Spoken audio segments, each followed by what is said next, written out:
Man, this recession is doing some serious work on the poor hitmen of our country. We have to do something.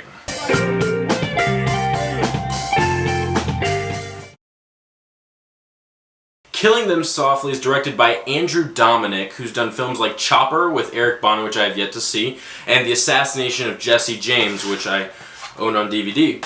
This film stars way too many people that I'll talk about in just a little bit, and tells the story of two criminals that hold up a card game hosted by Ray Liotta. They think they walk away from this robbery cleanly, but they made some mistakes along the way, and some bad people find out about it and send Brad Pitt to take care of them. Now, Brad Pitt is like a professional when it comes to killing people in this movie. He doesn't just take any job, and he follows kind of a set of rules, and this job breaks some of those rules, and so he's a little bit uncomfortable with it. So the film jumps between the two robbers and the person that has to take care of the mess that they made. And it made for a very different mob movie, and one of my favorites of this year. First off, the cast of this movie is absolutely spectacular. You have Brad Pitt, who's just a given. I mean, he doesn't have to even do anything, and he's great in movies. And then you've got the guy that was in Argo. His real name is Scoot.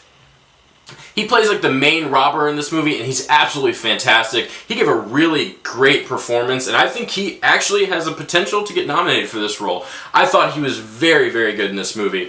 Then you have Ben Mendelsohn, who I was extremely excited to see in this movie. He was in a little Australian film called Animal Kingdom, and he completely dominated in that film. I mean, he made that movie, and it's one of my favorite movies, so I was really excited to see him in this. He also played Daggett, I think it was, in The Dark Knight Rises, the dude with the black turtleneck.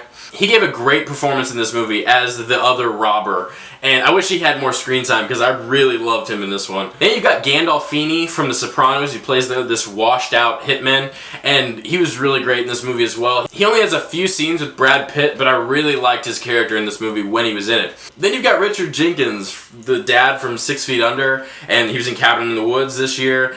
He always plays kind of the small supporting role that's sort of the comic relief of the movie because of his awkwardness, and that's the exact role that he plays in this movie. And he has some really good back and forth with Brad Pitt, especially the final scene in this movie, and I really liked him too. Just an excellent cast combined with a really dialogue-heavy script that really allows the actors to act, and they all did great jobs. I also thought the cinematography in this movie was very different. There's absolutely no depth of field in almost any of the shots that are in this film. You've got your actors in the foreground, and then everything else in the background is blurry. I thought that was an interesting choice, and I really liked the way that they used it in the film. There's a scene where they use this really well that's in the trailer where Brad Pitt's walking down the street with smoking a cigarette, and there's fireworks going off in the background, and because everything's out of focus, the lights are just doing crazy stuff. Just an interesting use of lack of depth of field. There are also some really different shots, like they attach a camera to the door of a car, and they like slam the door shut, and the camera like does that. That was interesting. I haven't seen that, I don't think, before. That was cool, I like that. There's a lot of rain in this movie as well. It's raining like the entire movie, and there's a lot of really great shots in the rain, and it made for some really pretty visuals.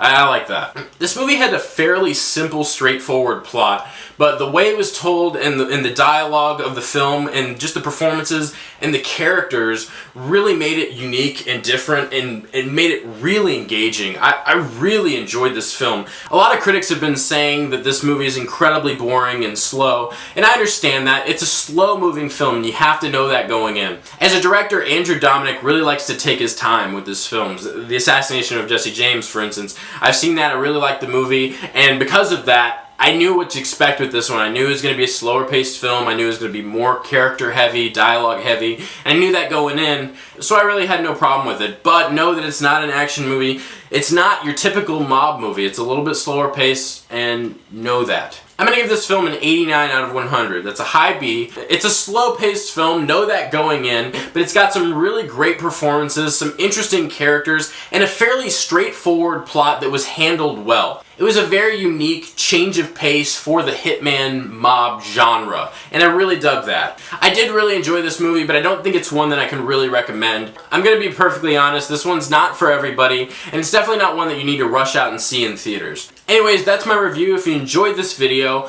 like it below and subscribe to my channel and go check out some of my other reviews.